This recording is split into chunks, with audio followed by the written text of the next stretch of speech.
রহমতুল্লাহি ওয়া বারাকাতুহু। আজকে আমি আপনাদের সাথে যে বিষয়টা শেয়ার করব সেটা হলো ম্যাক অ্যাড্রেস। ম্যাক অ্যাড্রেস কীভাবে চেঞ্জ করতে হয় সেটা আমি আপনাদের আজকে শেয়ার করব।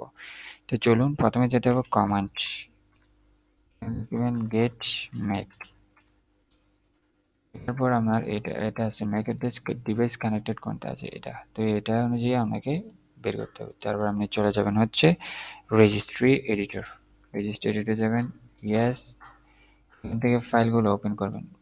ফাইল কীরকম, মেশিন, লোকাল মেশিন থেকে সিস্টেম থেকে কন্ট্রোল সেট দিয়ে তারপর কন্ট্রোল, তারপর হচ্ছে ক্লাসে গিয়ে আপনি এখানে ফাইন্ড করবেন। ফাইন্ড করে এখান থেকে এটা কপি করবেন কোনটা ফাইন্ড আউট করার জন্য, কারণ এখানে অনেকগুলোর মধ্যে আপনার কোনটা সেটা খুঁজে বের করার জন্য ফাইন্ড আউট করবেন।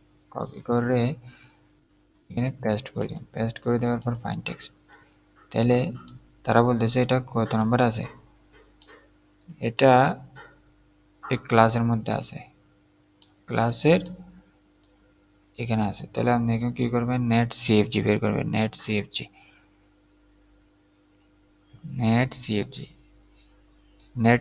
বের করবেন।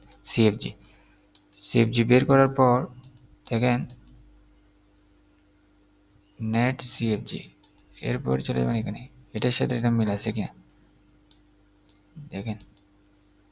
5D B6 D5 43 দেখছেন মিল আছে। এখন কি করবেন, নেটওয়ার্ক অ্যাড্রেস খুঁজে বের করুন। নেটওয়ার্ক অ্যাড্রেস এখানে ক্লিক করে মডিফাই, তাহলে দেখেন 30 লাস্টে, এটার লাস্টে কত হয় 30। এখন এখানে কি করবেন, ধরেন লাস্টে 6 ইউজ করে দেন, ওকে। তো এখন এখন কি করবেন, এখন চলে যাবেন সি প্যানেল, গিয়ে network sharing centre, change adapter setting, এটার উপর ডাবল ক্লিক করবেন।